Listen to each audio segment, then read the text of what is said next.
있을까요? 뜨거운 박수로 환영 부탁드리겠습니다. 감사합니다. 반갑습니다, 여러분. 제가 오늘 주제가 인공지능이거든요. 근데 이제 인공지능 하시는 분들이 되게 젊으신 분들인데 저는 좀 나이가 많은 편입니다. 여러분들 부모님보다 더 많아요. 혹시 여기서 그 챗GPT 써보신 분 계신가요? 대부분 다 써보셨겠죠?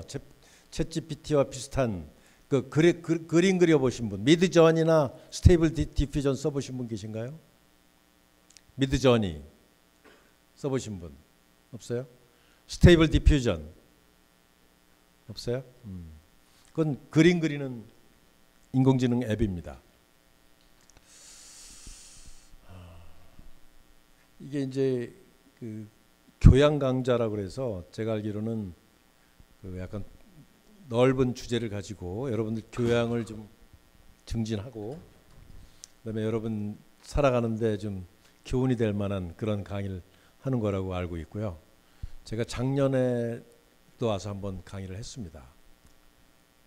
작년에 좀 주제가 달랐는데 올해는 여러분들 앞에 뵈니까 너무나 반갑고요. 제가 여러분 나이 때 그때가 1970년대입니다. 제가 이제 나이가 얼마인지 아시겠죠? 제가 1955년생이고 그러니까 만으로 69세입니다. 제가 이런 나이를 굳이 말씀드리는 이유는 제가 살아온 그 뭐랄까 인생이 상당히 좀 독특해요. 그리고 의미가 있습니다. 왜 그러냐면 제가 1955년생이니까 우리나라 그 6.25 전쟁이 53년도에 끝났거든요. 그때 뭐 수백만 명이 죽었죠. 우리나라에서. 그리고 나라가 완전히 폐허가 되고 없던 시절에 그때 이제 제가 태어났습니다. 바로 직후에.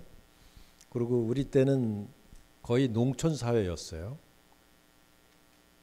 그러다가 이제 그 후에 우리나라가 경제적으로 발전하고 굉장히 빨리 캐치업해서 산업사회가 되고 정보사회가 되고 인터넷이 들어오고 모바일 폰이 들어오고 최근에 이제 인공지능까지 들어오는 시대를 두루 살았는데 제가 이제 강연 가서 가끔가다 그런 얘기를 합니다.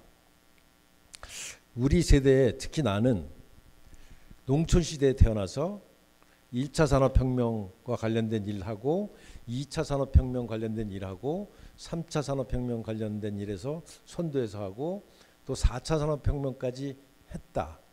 또 앞장서서 사업화했는데 그런 거를 할 수 있었던 사람이 인류 역사상 없었고 왜냐하면 옛날 사람들은 뭐 이런 거 못했겠죠. 인공지능이 태어나지 않았으니까 인터넷도 없었고 그다음에 앞으로 태어날 여러분들 세대는 농촌사회나 1차 산업혁명을 경험하기 어려웠을 테니까 어쩌면 우리 세대의 몇몇 사람들은 거의 인류 역사의 처음이자 마지막으로 1, 2, 3차 산업혁명을 다 두루 경험하고 주도적 역할을 한 마지막 인간이다.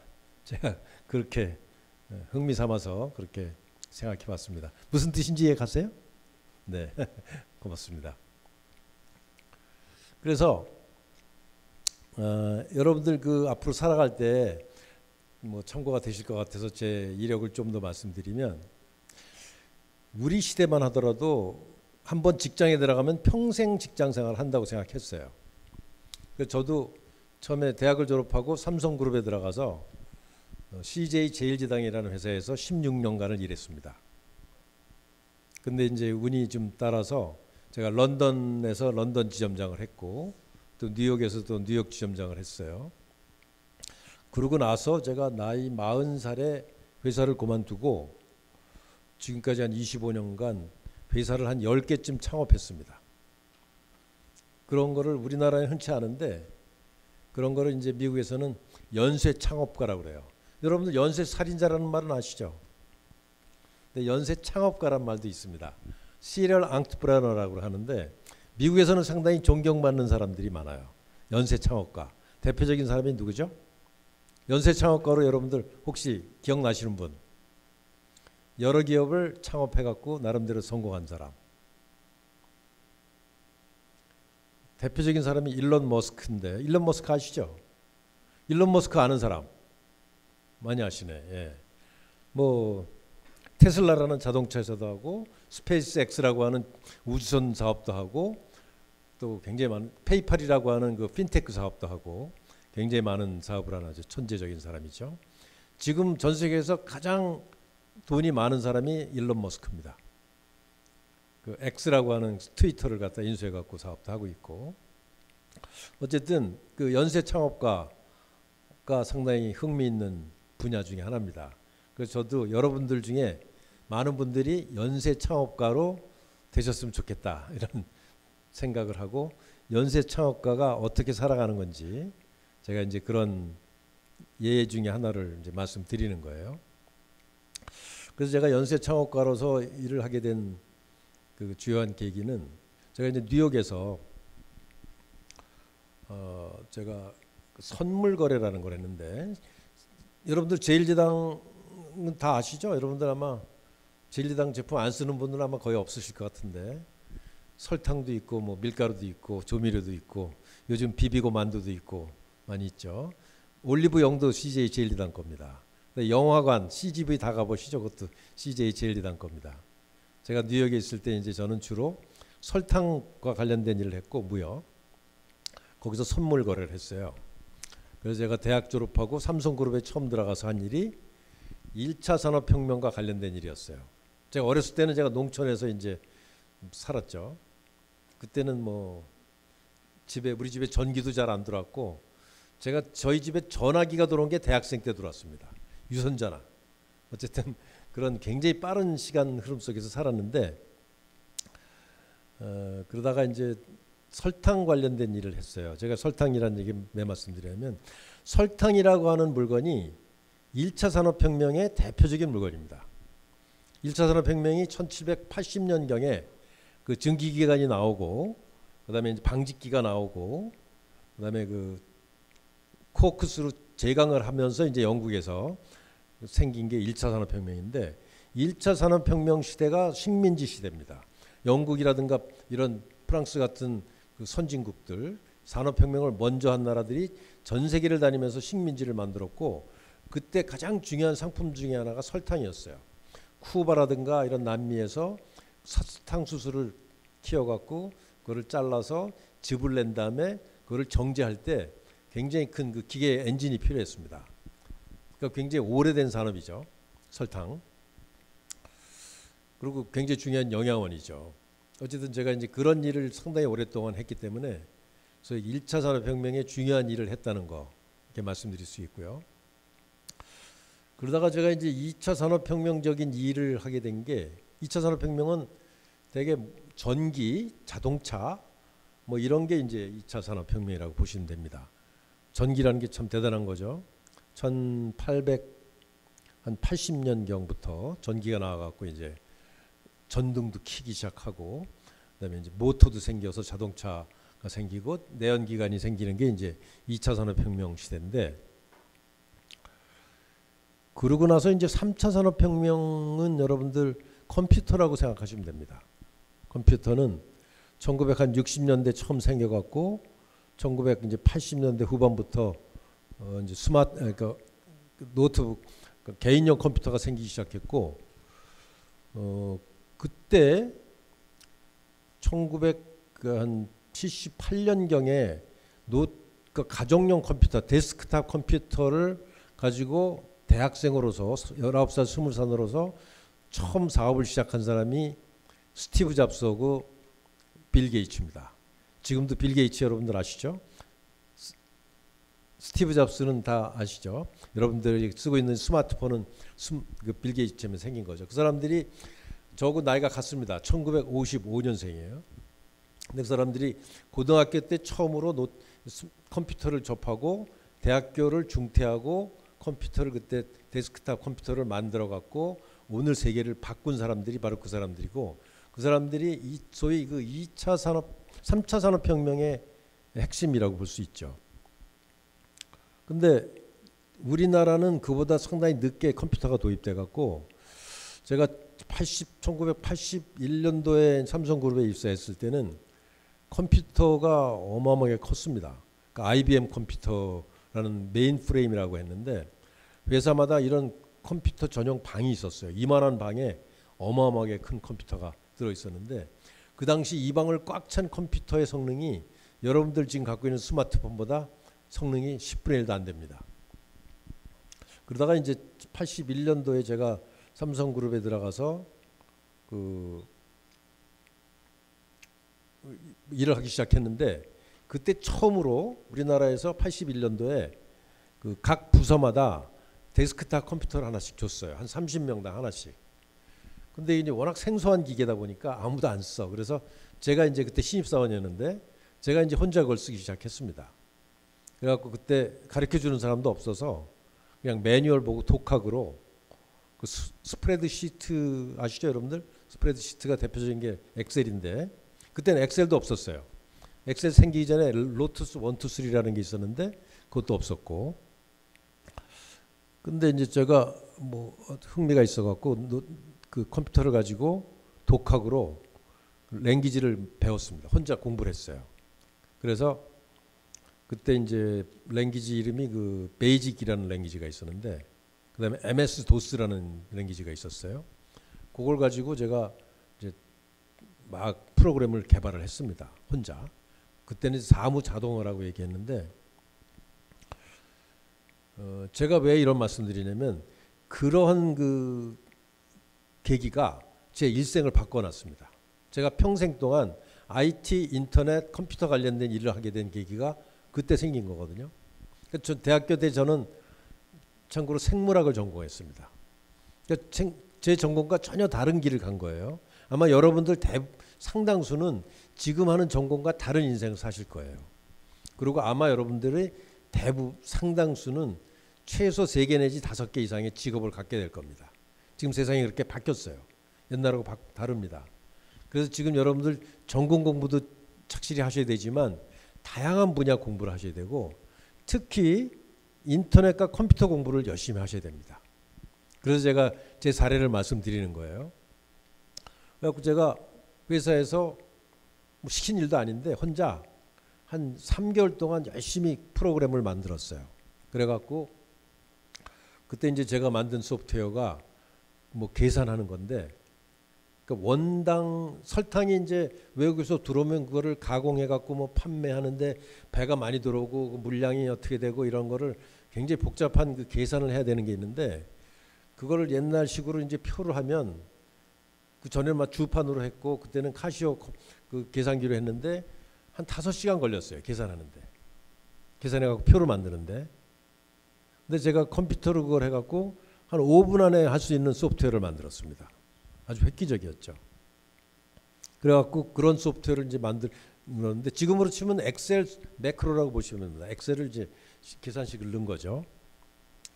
어쨌든 그거를 계기로 해서 그때부터 지금까지 저는 엑셀을 굉장히 잘 씁니다. 지금도 자료 만들 때나 뭐 모든 거 할 때 항상 엑셀로 딴 사람 자료는 믿지 않아요. 내가 다시 검증해 봅니다. 왜냐하면 틀린 자료가 워낙 많기 때문에. 어쨌든 이제 그런 일을 했는데 그런 거가 이제 조금 회사에서 인정을 받아갖고 제가 이제 런던 지점에서 일을 하게 됐어요. 그러다 보니까 이제 유럽의 문화도 알게 되고 그때는 이제 우리나라는 뭐 그 이마트도 없었고 뭐 그랬습니다. 그러니까 작은 그때 소위 구멍가게 편의점보다 훨씬 작은 편이 있었는데 영국에 가니까 테스코라는 게 있더라고요. 어마어마하게 큰 식품점. 그게 우리나라에 들어왔는데 그게 홈플러스입니다. 어쨌든 새로운 문명을 이제 제가 그때 처음 맡게 됐고 그때가 이제 88 올림픽 즈음이에요. 그래서 제가 그걸 가지고 또 런던에서 한 4년 일하다가 뉴욕 지점으로 가게 됐는데 뉴욕 지점에서 제가 하게 된 일이 설탕의 그 선물 거래라고 있어요. 금융시장에서. 영어로는 퓨처스 마켓이라고 하는데 혹시 선물 거래에 대해서 아시는 분 계신가? 훌륭하신 분이네. 그래서 이제 그 제가 뉴욕에서 한 일이 선물 시장. 그러니까 주식 거래하고 약간 비슷한데 퓨처스 마켓이라고 해서 선도한 어떤 금융 상품이라고, 예, 파생 상품이라고 얘기를 하는데 이제 그거를 이제 거래하는 일을 했어요. 일종의 그 트레이더라고 보시면 됩니다. 뉴욕에서.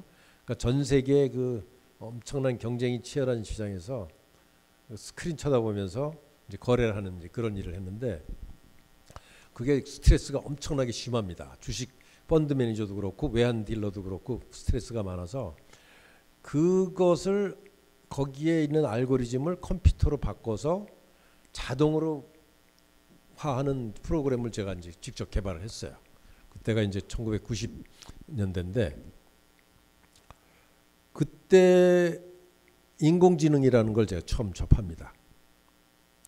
지금 최근에 여러분들이 아시는 인공지능은 제너레이티브라고 그래갖고 생성형 인공지능이에요. 생성형 인공지능인데 챗 GPT 할 때 G가 제너레이티브라고 해서 생성형이라는 뜻입니다. 근데 그때도 인공지능이 있었어요. 그러니까 인공지능이라는 건 기본적으로 컴퓨터가 스스로 계산하게 하고 스스로 배우게 하는 거를 배워갖고 우리한테 좋은 그 영향을 주는 걸 이제 인공지능이라고 할 수 있는데, 그때 인공지능은 엑스퍼트 시스템이라고 그랬어요. 1990년대도 뉴욕이나 뭐 선진국에서 인공지능을 많이 연구했는데, 엑스퍼트라고 하는 거는 전문가라는 뜻입니다.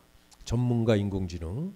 그래서 그때는 그 인간이 알고 있는 지식을 그 알고리즘을 컴퓨터에다 입력을 해갖고 컴퓨터가 그걸 빠르게 따라하게 하는 거를 갖다 인공지능으로 생각했어요.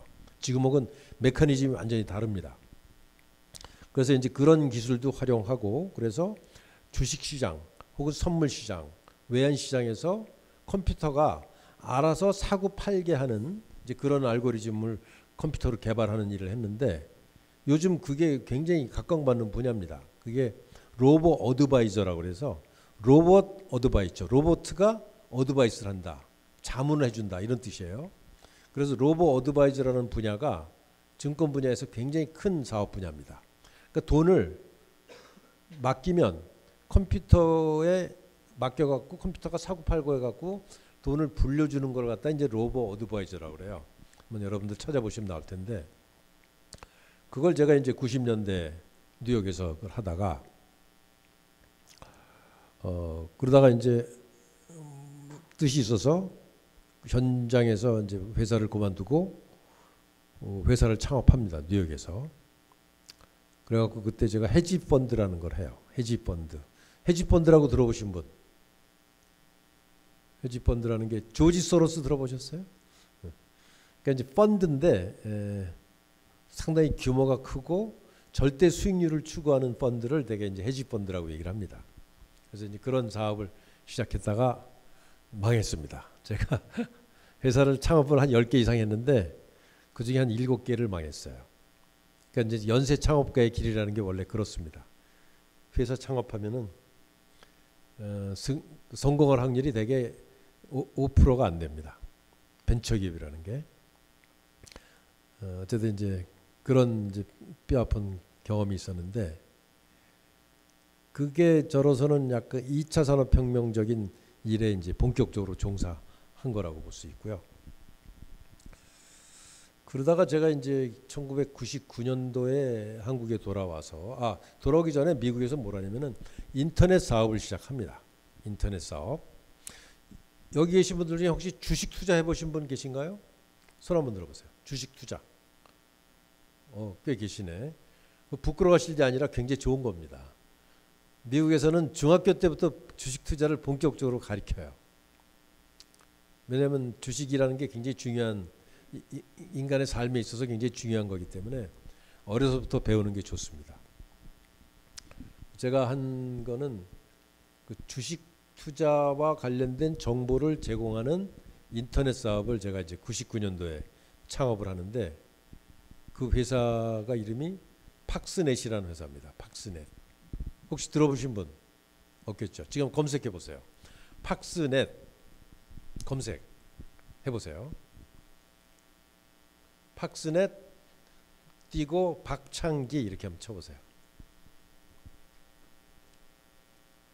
그 회사가 제가 99년도에 창업한 회사입니다. 지금도 회사가 있죠. 그러니까 증권 관련 정보를 인터넷을 활용해서 많은 사람들이 공유할 수 있도록 하는 일종의 디지털 플랫폼이에요. 디지털 플랫폼이 뭔지는 아시죠? 그래갖고 그 전까지만 하더라도 인터넷이 없던 시대에는 증권 투자를 하기 위한 정보를 증권회사에서 뭐 종이로 된 거라든가 전화로 뭐 듣는 정도를 가지고 판단을 해서 주식을 사고 팔았습니다. 이제 그러다가 인터넷이 들어오면서 많은 정보를 사람들이 이제 모을 수가 있었고, 그때 이제 제가 그거를 인터넷에다가 정보를 유통하는 디지털 플랫폼을 하면 나도 좀 필요했고, 제가 뉴욕에서 그걸 만들었는데 그다음에 또 많은 사람들이 도움이 될 수 있을 것 같다 이런 생각으로 만들었는데 의외로 엄청난 대박이 났습니다. 속된 말로. 제가 창업한 지 1년 만에 골드만삭스라는 회사가 투자를 했어요. 골드만삭스라고 들어보셨나? 아시죠? 하여간 미국에서 거의 전 세계 5위 안에 들어가는 투자 회사입니다. 거기서 투자를 해갖고 상당히 이제 나름대로 성공을 했고, 그래서 이제 본격적으로 인터넷 사업에 제가 뛰어든 거죠. 그때 99년도에 인터넷 사업에 뛰어든 사람들이 네이버의 이혜진 회장, 지금 잘 나가죠. 그다음에 김택진 사장, 게임 회사 뭐죠? NC소프트. 그다음에 카카오톡의 김범수 사장. 이 사람들이 저보다 다 12살 어립니다. 57년생들이에요. 어쨌든 그런 친구들하고 제가 이제 교류를 했죠. 그때가 인터넷의 1세대입니다. 우리나라 99년도가 이제 인터넷이 뜨던 때인데, 어쨌든 이제 그런 일을 해서 좀 특이하게도 저 또래 사람들은 미국에서는 1955년생들이 이 분야를 싹쓸이 잡았어요.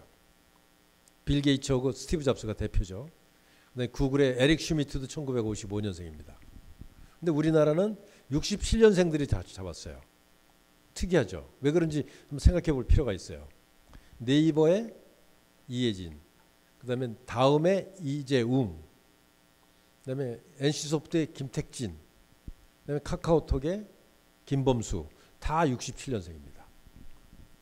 그 생각해 볼 가치가 있어요. 왜 이런 말씀드리냐면 미국에서 1955년생들이 왜 그 시장을 석권했냐, 컴퓨터 시대에.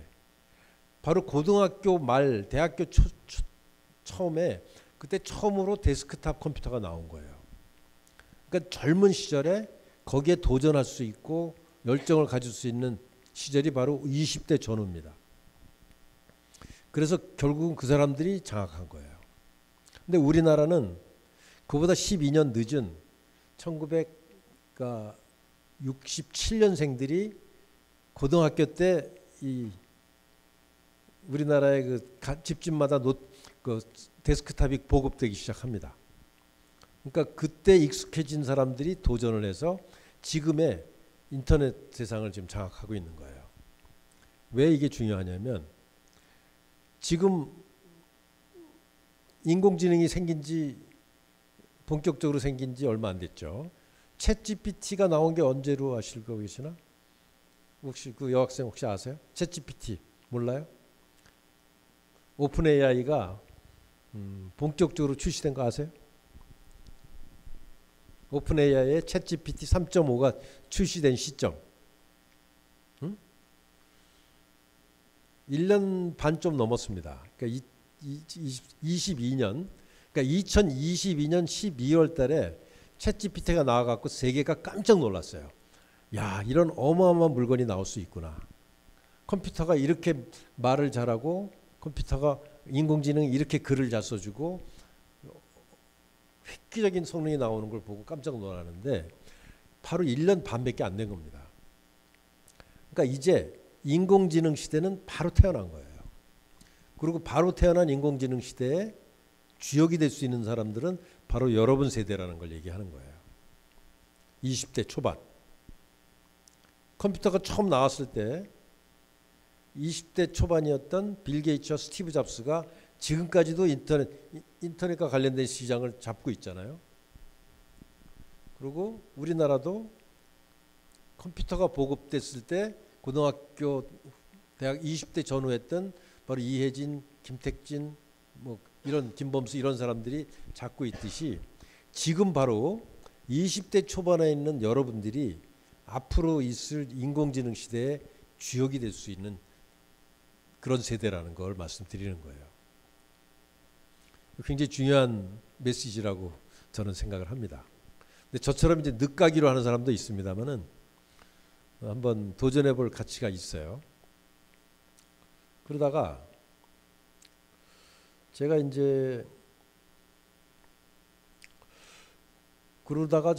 회사를 하나 또 창업을 했는데 회사 이름이 핑거라는 회사를 제가 창업했습니다. 핑거. 한번 검색해 보세요. 핑거. 손가락이 핑거죠. 손가락. 핑거. 제가 그 회사가 핀테크 회사인데 IT 회사입니다. 핀테크라는 말 들어보셨죠?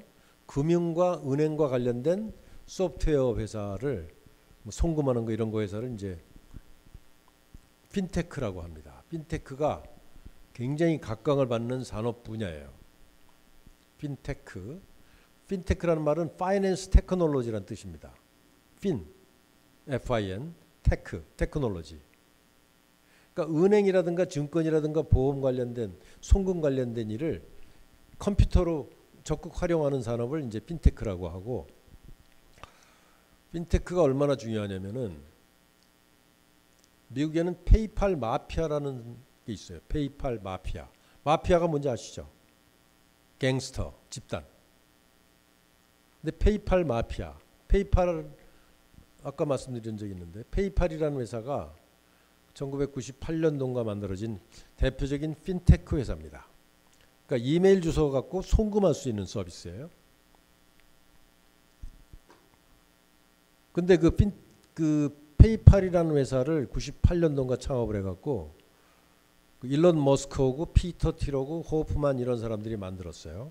그래갖고 한 10명 정도가 열심히 만들어갖고 그걸 한 3, 4년 있다가 엄청나게 비싼 가격에다가 한 3조인가 뭐 그런 가격에다가 어디더라 이베이인가 팔아요. 페이팔이라는 회사. 여러분들 중에서 지금 페이팔 써보신 분 있으세요? 페이팔 없으신가? 써보셨네. 페이팔이라는 회사가 그 이메일 주소로 돈을 송금할 수 있는 그런 서비스인데 굉장히 단순한 거죠.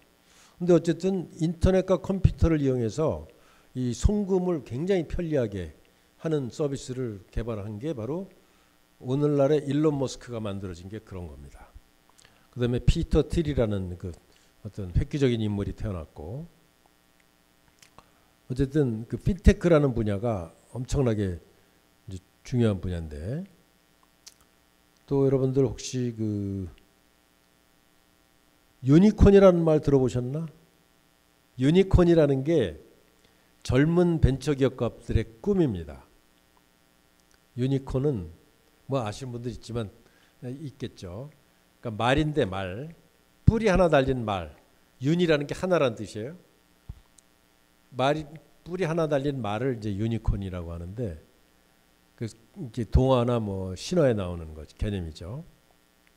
근데 벤처업계에서 유니콘이라고 하는 말은 창업한 지 뭐 10년 안 된 회사가 회사 가치가 1조 달러로는 $1 billion. 그러니까 1조 3천억 원이 넘는 가치를 창업한 지 뭐 5년 10년 안에 만든 회사를 유니콘이라고 얘기를 합니다. 그게 이제 모든 벤처 창업가들의 꿈이죠. 그래서 지금 전 세계적으로 매년 유니콘들이 몇십 개씩 태어나고 있어요. 우리나라에도 유니콘들이 현재 많이 태어나고 있습니다. 근데 그런 유니콘 중에서 지금 전 세계적으로 한 유니콘이 한 500개쯤 나와 있어요. 그러니까 창업한 지 얼마 안 되는데 회사 가치가 조 단위가 훨씬 넘는 회사들이죠. 그 대표적인 게 아까 말씀드렸던 그 페이팔이었고, 그다음에 지금 나와 있는 그 오픈 AI, 챗GPT를 만드는 오픈 AI도 그건 유니콘보다 훨씬 크죠. 그건 뭐 한 100조 이상 되니까 그걸 10조 넘는 걸 데카콘이라고 얘기합니다. 데카라는 건 10이라는 뜻이죠. 그래서 그 유니콘 얘기를 왜 제가 말씀드리냐면 전 세계에서 태어난 유니콘 중에서 절반 거의 40%가 핀테크에서 나왔습니다. 파이낸스 테크놀로지. 그러니까 증권, 은행, 보험, 송금 이런 분야를 컴퓨터로 자동화하고 편리하게 만드는 데서 거대 기업들이 많이 태어났다는 얘기입니다. 근데 제가 이제 2000년도에 그러니까 팍스넷을 나름대로 성공적으로 하면서 팍스넷이 거의 유니콘 근처까지 갔어요. 창업한 지 1년 만에 그 당시 회사 가치가 4천억까지 갔거든요. 지금 가치로 치면은 훨씬 크겠죠. 그때 그 인플레이션 계산하면.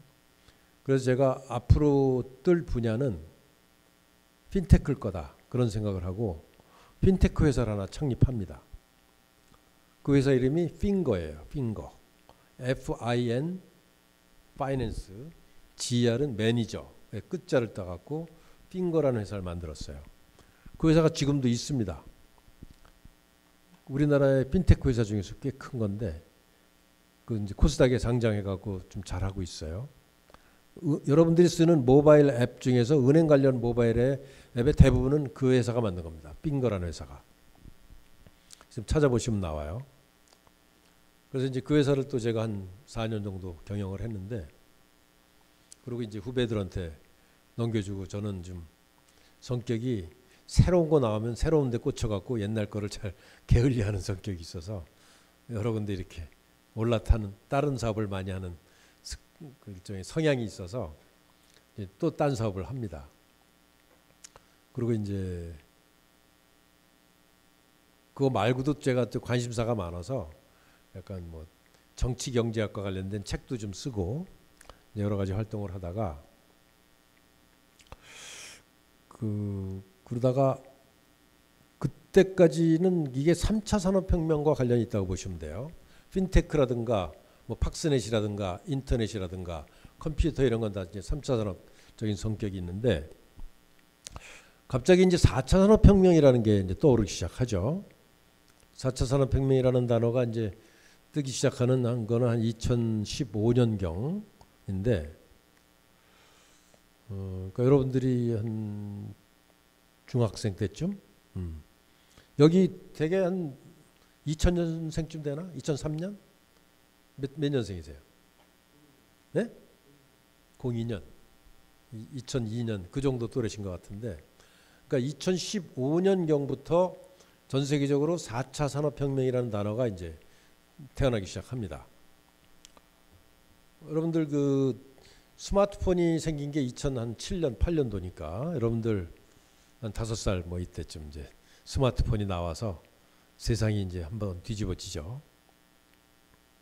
그래갖고 근데 2015년경부터 독일에서는 이제 인더스트리 4.0이라는 개념이 뜨기 시작하고 이제 3차 산업혁명이 컴퓨터를 중심으로 한 자동화 이쪽이라면 4차 산업혁명은 IoT를 가지고 수많은 기기들의 통신과 어떤 센서를 가지고 이제 통합되기 시작하고 빅데이터가 처리되기 시작하고 그다음에 블록체인과 암호화폐 결합되기 시작하고 인공지능과 아주 그렇게 깊숙하게 결합된 그런 세상을 4차 산업혁명이라고 이제 되게 얘기를 합니다.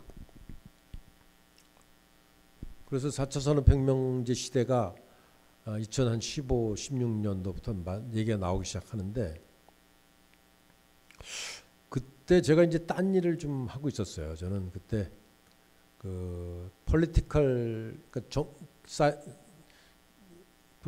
economics라고 하는 정치 경제학 관련된 뭐 책도 쓰고 강연도 하고 이제 그런 정치 관련된 디지털 플랫폼을 한번 만들어 보자 이제 이런 작업을 하고 있었는데 그건 이제 돈을 버는 목적이라기보다는 제가 그때 이제 50대 후반이었기 때문에 이제 사회 공헌을 하는 작업을 좀 해보자 그런 뜻에서 이제 그런 일을 했었는데 그러다가 갑자기 그 블록체인이라는 거를 이제 만나게 됩니다. 비트코인을 알게 돼요. 혹시 여기서 암호화폐 투자해 보신 분? 몇 분 안 계시네. 우리나라의 20대 거의 절반 이상이 암호화폐 투자합니다. 여러분들 암호화폐 투자 안 한 거 이상한 거예요. 뒤처지는 겁니다. 뒤처진 거. 근데 나는 이제 2015년도에 비트코인을 보고 비트코인이 너무 재밌더라고요. 그때는 비트코인 가격이 한 3, 40만 원 했습니다. 지금 비트코인 가격 얼마인지 아세요? 혹시? 아시는 분? 혹시 아세요? 몰라요? 아세요? 얼마? 잘하네. 한 8천만 원 내지 1억 원 왔다 갔다 합니다. 지금 비트코인 한 개 가격이. 근데 비트코인이라는 거는 일종의 금융이에요. 이것도 핀테크와 상당히 관련이 있습니다. 전산 시스템인데 돈인데 화폐예요. 디지털 화폐죠. 근데 한 개가 1억 원이래. 근데 발행한 사람이 없습니다. 국가가 발행하지 않아요. 근데 전 세계 어디나 아주 쉽게 송금할 수 있어요. 아주 굉장히 특이한 물건이죠. 근데 누구도 조작할 수가 없어요. 그래서 제가 2015년도에 그걸 발견하고 너무 놀라운 새로운 게 있구나. 그런 걸 가지고 그때부터 제가 한 일주일 동안 열심히 연구를 합니다. 이 비트코인 가지고. 근데 그때는 정보가 너무 없었어요. 비트코인 공부하려고 해도 알 수가 없어. 지금 이제 비트코인이나 암호화폐 관련된 정보가 뭐 어마어마하게 많죠. 유튜브나 이런 데 가보면. 근데 그때는 유튜브에 가니까 비트코인을 설명하는 자료가 한 2개? 근데 아주 시시해. 책이 찾아보니까 1개? 그래서 이제 제가 이제 집중적으로 공부를 해갖고 2015년도에 뭐 소프트웨어 엔지니어들 몇 명하고 같이 이제 블록체인 OS라는 회사를 창립을 합니다. 블록체인 OS. 블록체인은 뭔지 아시죠? 그 블록체인이라는 게 비트코인을 가동하게 하는 일종의 그 기술의 일반 명사예요. 암호화폐는 다 블록체인이라는 기술을 이용합니다. 비트코인이 그 원조죠. 비트코인은 2009년도 처음으로 이제 그 사토시 나카모토라고 하는 익명의 사람이 이제 출범을 시킨 건데, 그 블록체인이라는 기술은 탈중앙 원장이라고 그래요. 중앙이 없습니다. 전 세계에 흩어져 있는 수만 개의 컴퓨터가 서로 확인해 갖고 검증해 갖고 그 에러를 없애는 그런 방식이에요.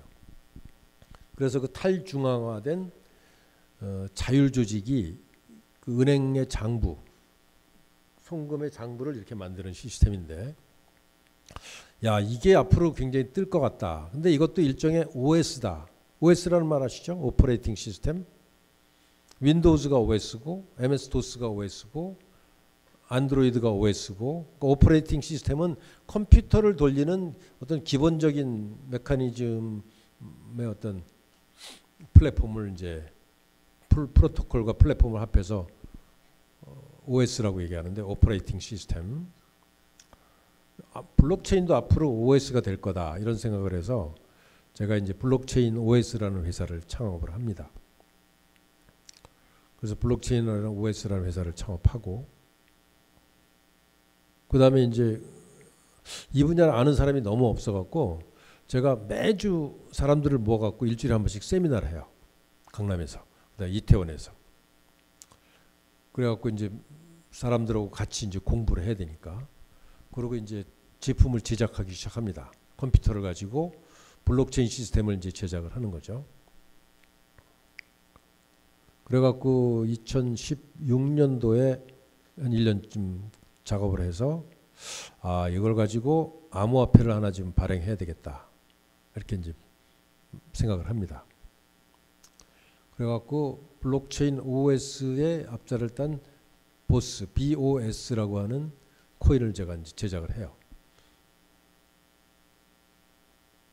그래갖고 ICO라는 거를 하는데, ICO에 대해서 아시는 분?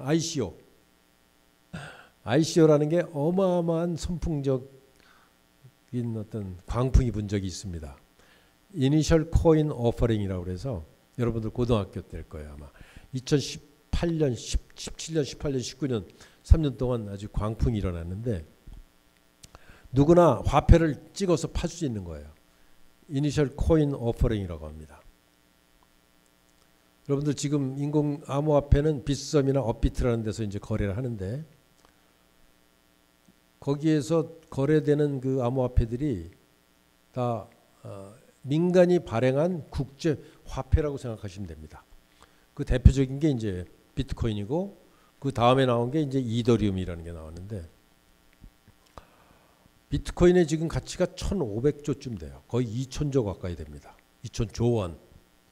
우리나라 1년에 GDP가 2,000조 원쯤 됩니다. 삼성전자의 회사 가치가 한 500조쯤 돼요. 그거의 3배가 넘는 가치를 비트코인이 현재 갖고 있습니다.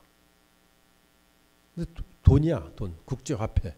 컴퓨터에서 움직이는. 근데 발행한 사람이 없어요. 그리고 관리자도 없어요. 은행도 없어요. 근데 안전하게 거래돼요. 국가 통제 받지 않습니다. 아주 굉장히 독특한 그 세계가 열린 건데 제가 2015년도에 그 사업을 시작할 때 제가 자극받은 게 뭐냐면은 비탈릭 부테린이라고 하는 사람이 있어요. 비탈릭 부테린. 친구가 2014년도에 그 18살이었어요. 러시아에서 캐나다에 이민 간 젊은 청년인데 18살 학생이죠. 대학도 안 다녔어요. 대학 갔다가 중퇴했죠. 1학년 때. 그 친구가 이더리움이라고 하는 거를 만들어요. 이더리움. 자기가 그냥 컴퓨터로 만들어. 혼자. 몇 명 사람들 모아놓고. 근데 2014년도에 뭘 하냐면은 내가 비트코인보다 좋은 이더리움이라고 하는 새로운 개념의 암호화폐를 만들 건데 개발하는데 한 1년 걸리고 돈이 드니까 나한테 돈을 좀 미리 투자해 주세요. 그래갖고 돈을 한 3, 40억을 모읍니다. 전 세계 사람들이 그 대신 나한테 비트코인으로 투자를 해주세요. 그러면 그 투자해 준 거에 대비해서 내가 나중에 그 암호화폐가 개발되면 그걸 돌려줄게요. 그게 이더리움이에요. 그래갖고 2014년도에 ICO라는 걸 해요. 이니셜 코인 오퍼링. 설계도만 갖고 백서라는 거예요. 화이트 페이퍼를 써갖고 야, 내가 이런 식의 암호화폐를 만들 거니까 나한테 투자를 해주세요. 그래갖고 비트코인을 모아서 그걸 가지고 이제 개발을 합니다. 1년 동안. 그래갖고 2015년도 말에 이제 이더리움이라는 걸 이제 출시하죠. 그때 이더리움에 투자한 사람들이 1,000배 벌었습니다. 1,000배. 1억 투자한 사람이 1,000억 벌었어요. 그때 제가 그걸 딱 보고 아 이거 앞으로 이런 시대가 올 것 같다. 그래서 제가 백서를 쓰고 화이트 페이퍼를 그때 창업했을 때 제 나이가 60이었습니다. 60. 환갑 때 이제 또 창업을 한 겁니다. 그 전에 이제 한 7, 8개 창업했었고 여러분들 자극받으라고 제가 말씀드리는 거예요. 아 저렇게 사는 인생을 저렇게 사는 방법도 있구나. 한번 참고하시라고. 그래서 이제 창업을 해갖고 ICO를 이제 준비를 합니다. 그래갖고 이제 그렇게 하려면 컴퓨터도 잘 알아야 되고 블록체인도 잘 알아야 되고 마케팅도 잘 알아야 되고 금융도 잘 알아야 되고 설계를 잘 해야 돼요. 그래서 이제 설계를 하고 백서를 씁니다. 제가 쓴 백서가 그 인터넷에 다 나와 있어요. 영어로 돼 있지만. 그래서 백서를 써서 2017년도 5월 달에 이제 ICO라는 걸 해요. 그래갖고 17시간 동안에 전 세계 사람들한테서 비트코인을 6,902개를 받습니다. 4,000명으로부터. 전 세계 한 40개국에서 투자를 해요. 제 프로젝트에. 그때는 비트코인 하나가 한 200만 원 했으니까 한 얼마야? 한 30억? 2, 300만 원 했으니까 그 정도를 모은 거예요.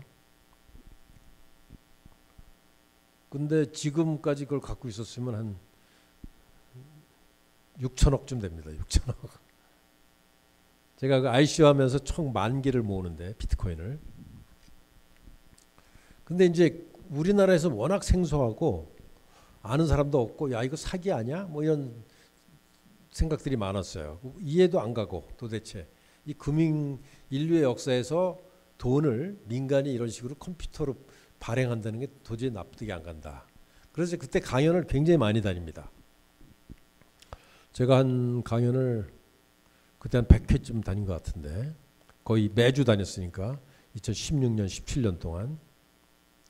그래 갈 때마다 제가 그 암호화폐 지갑을 열어주고 비트코인을 공짜로 나눠줘요. 그때 많이 나눠줬어요. 내가 한 1000명쯤 나눠준 것 같아. 왜냐하면 이해가 안 가니까. 그럼 내가 지갑을 여세요. 그럼 내가 돈을 비트코인을 보내줍니다. 비트코인 하나 보내준 건 아니고 한 5불 내지 10불씩 보내줬어요.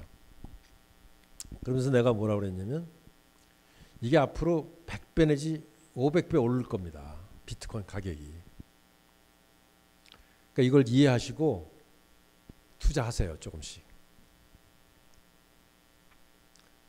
그중에 많은 사람들이 어마어마한 갑부가 됐습니다. 내 말 믿은 사람은. 1억 투자해서 100억 됐으니까. 200억 됐으니까. 여러분들 배 아프라고 말씀드리는 게 아니라 실화를 말씀드리는 거예요.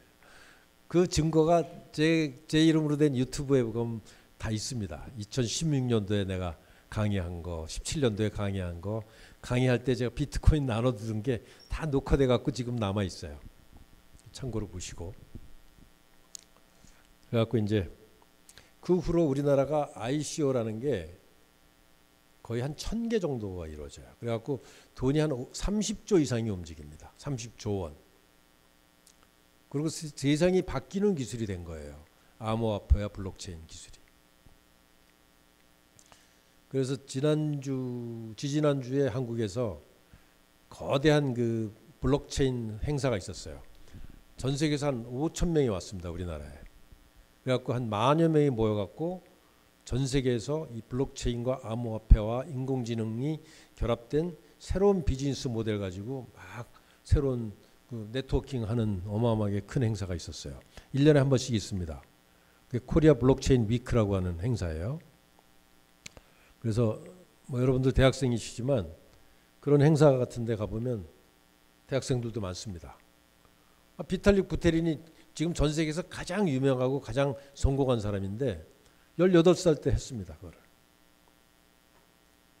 지금 몇 살인가? 지금 뭐 24살쯤 되는데 아직도 전 세계에서 가장 그 분야에 유명한 사람은 비탈릭 부테린입니다.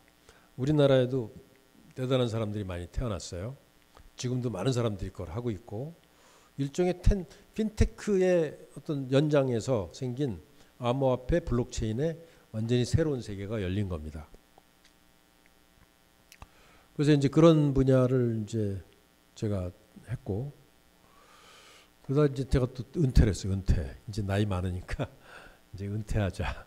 그래갖고 이제 놀다가 노는 게 아니라 이제 그냥 돈 버는 일 이제 그만하자. 그러다가 갑자기 작년에 제가 이제 68세 됐는데 인공지능을 만난 거예요. 챗GPT를 보고 깜짝 놀랐어요. 야, 이건 너무 재밌다. 이거 갖고 사업을 좀 해야 되겠다. 그래서 다시 제가 사업을 시작합니다. 챗GPT 가지고 인공지능 사업을 시작해요.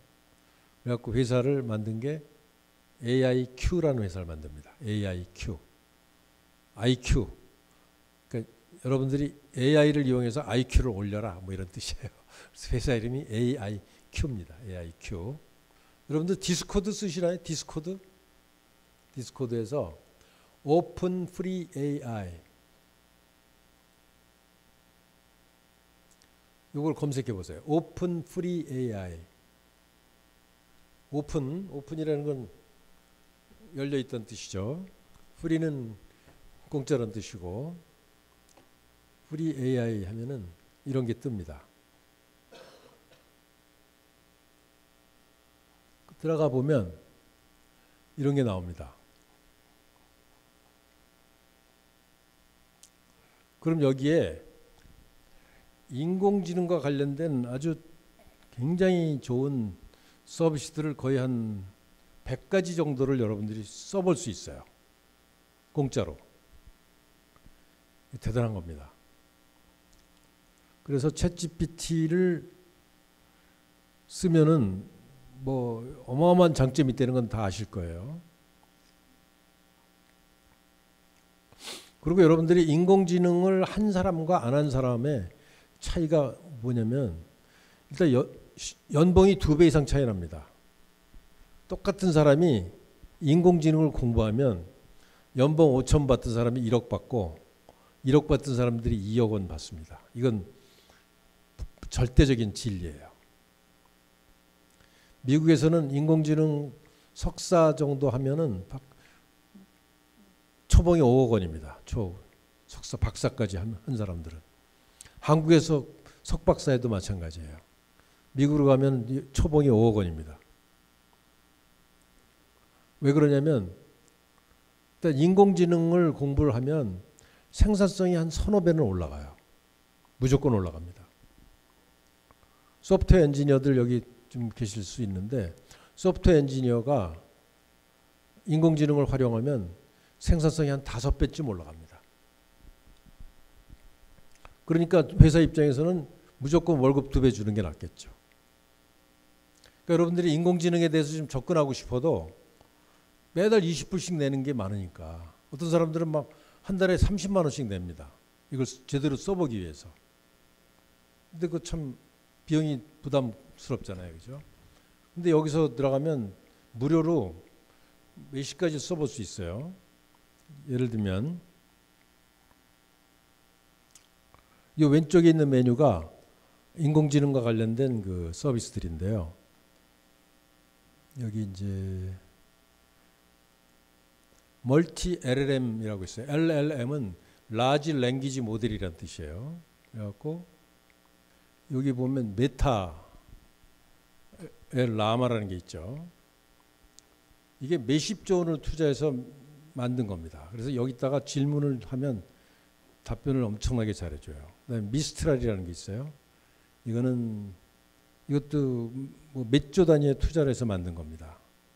이건 프랑스에서 만든 거예요. 미스트랄이라고 하는 인공지능. 클로드라는 게 있어요. 클로드도 마찬가지입니다.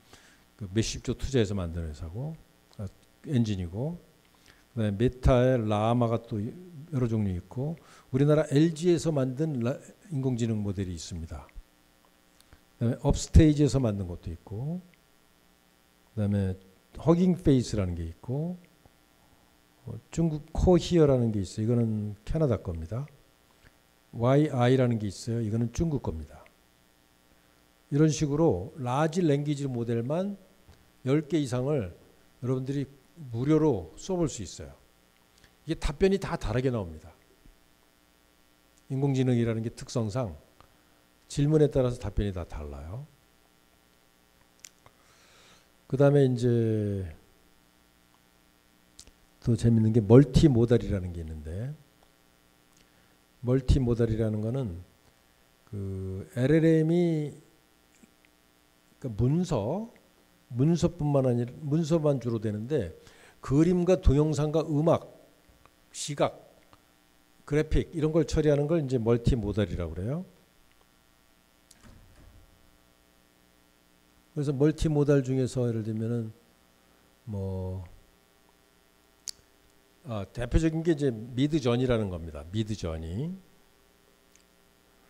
미드저니를 써보면 이렇게 글씨로 어떤 그림 그려줘 하면 이렇게 그림을 잘 그려줍니다.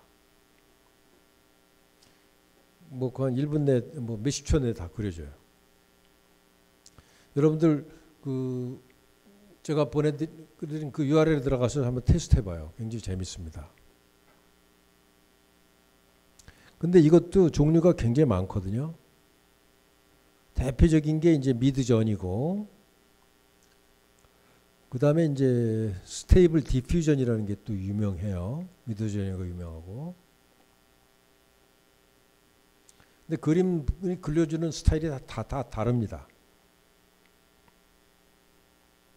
그래서 여러분들이 이렇게 글씨만 쳐놓으면 알아서 이렇게 흥미로운 그림들을 엄청나게 빠른 시간에 만들어 줍니다. 뭐 이런 것들 흥미롭죠. 사람이 그리려면 이거 한 달 그려도 아마 못 그릴 거예요. 한 30초면 그려줍니다. 이런 걸.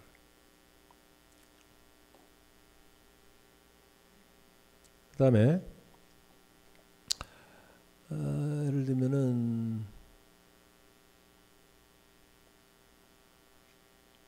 텍스트 그림에다가 이제 텍스트 넣는 거가 있어요. 여기 쭉 보면 여기 오픈 A 프리 AI라는 거를 이제 글씨를 포함한 그림을 그려라 하면 이렇게 나오는 겁니다. 여기다가 뭐 한컴이라고 하는 글씨를 포함한 강아지를 그려라 이렇게 나옵니다. 아주 자연스럽게 글씨가 포함된 게 나오죠. 여기도 오픈 프리 AI라는 거를 포함한 그림을 그려라.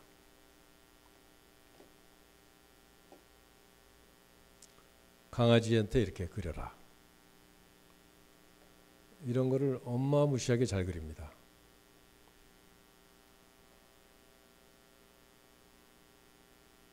그 다음에도 이 안에 무궁무진하게 재밌는 인공지능 서비스가 한 100가지 정도 있어요. 여러분들이 이걸 보시고 공짜로 쓰실 수 있게 저희가 무료로 제공하고 있는 겁니다. 지금 이거는 동영상을 제작할 때 이 사람의 움직임을 이게 누군지 아시죠? 이거 BTS인가? 이 사람이 따라하게 만드는 동영상 제작 도구예요.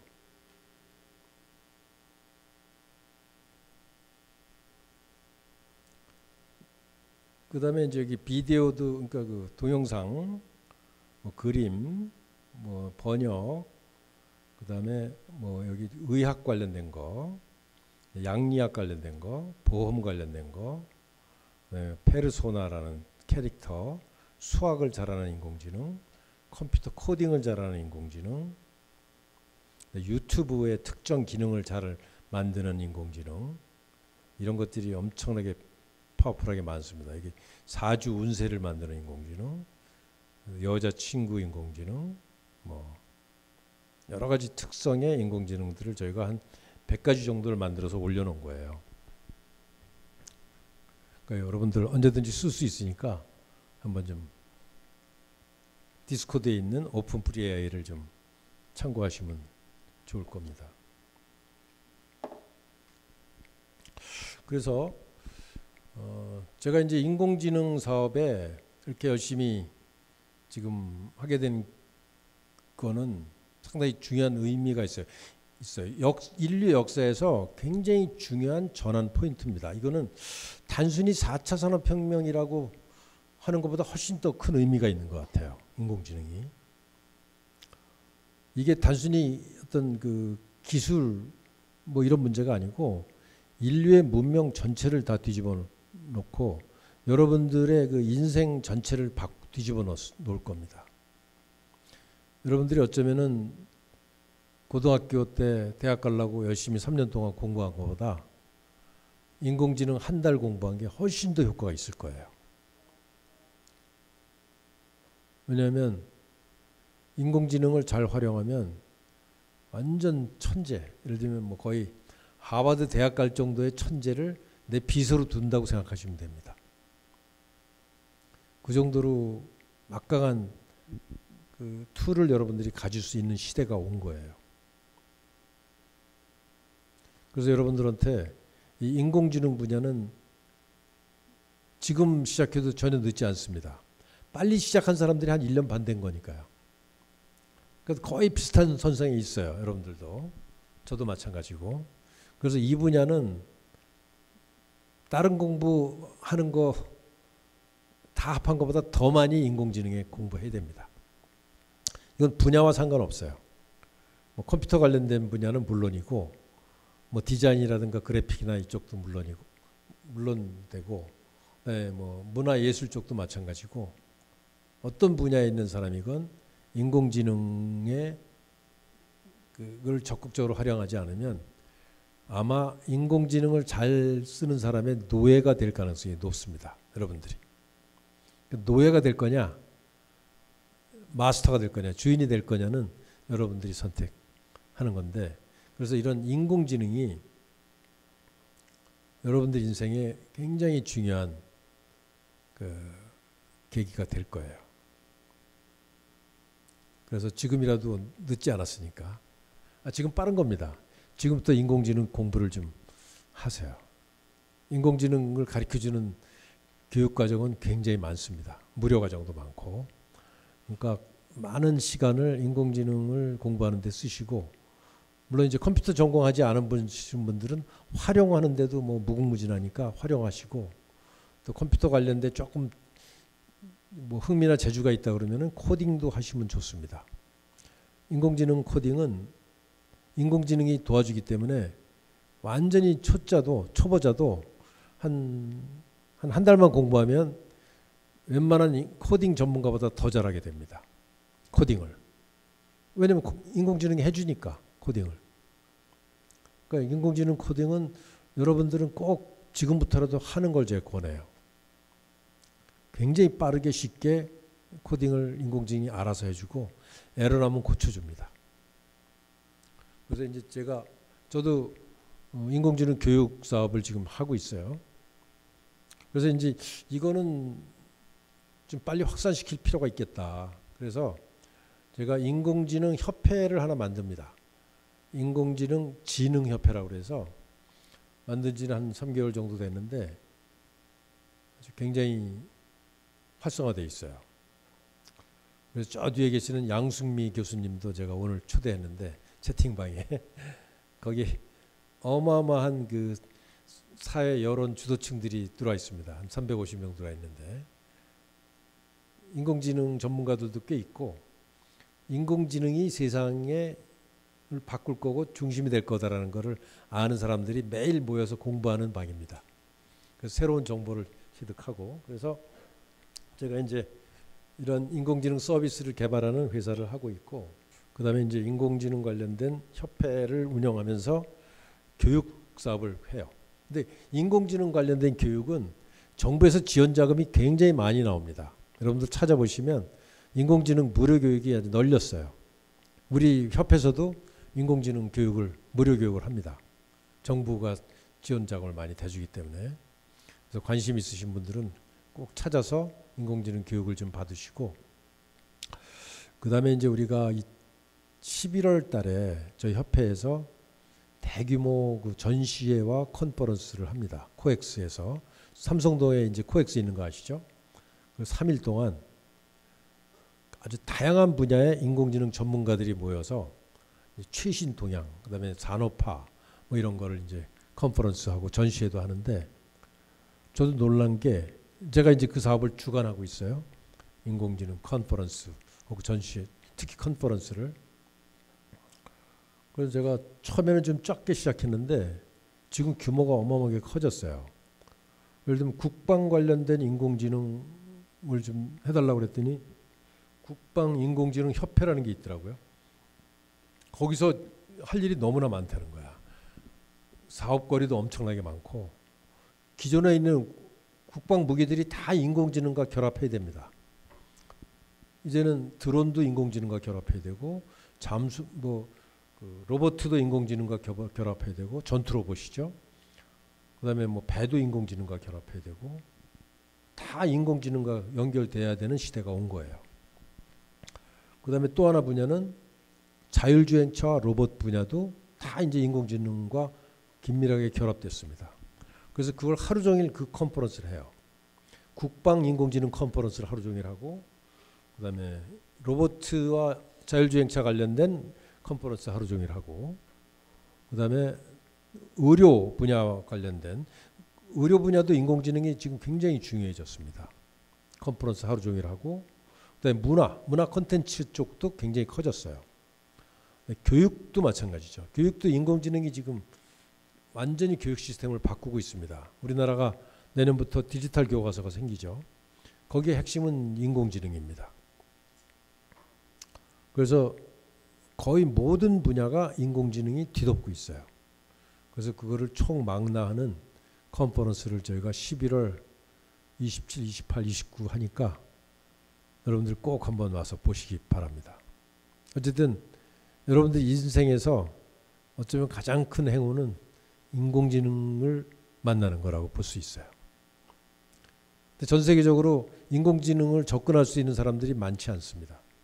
왜냐하면 이건 비용이 많이 들어가기 때문에 한 20불 이상은 써야 돼요. 그 GPU라고 하는 그 하드웨어가 굉장히 많이 들어갑니다.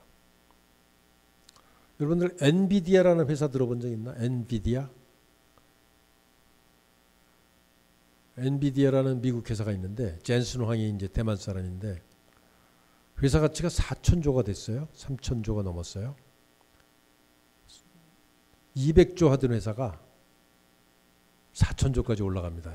3년 만에. 삼성전자의 3분의 1 되던 회사가 삼성전자의 8배 커져요. 회사가. 그 회사가 만드는 게 인공지능 전문 그래픽 카드라고 하는 컴퓨터 칩이에요. 반도체입니다. 인공지능이 커지면서 그 반도체 수요가 어마어마하게 커져갖고 그렇게 회사가 커진 거거든요. 그만큼 이제 비용이 꽤 들어간다는 얘기예요. 그래서 어쨌든 이 인공지능 분야가 앞으로 전 세계의 경제에 거의 한 절반 정도는 인공지능 산업입니다. 그렇게 보셔야 돼요. 앞으로. 특히 새롭게 창출되는 직업, 새롭게 창출되는 가치, 이거의 절반은 다 인공지능이라고 보셔야 됩니다. 그래서 그렇다면 여러분들의 인생을 좌우하는 기술은 인공지능이에요.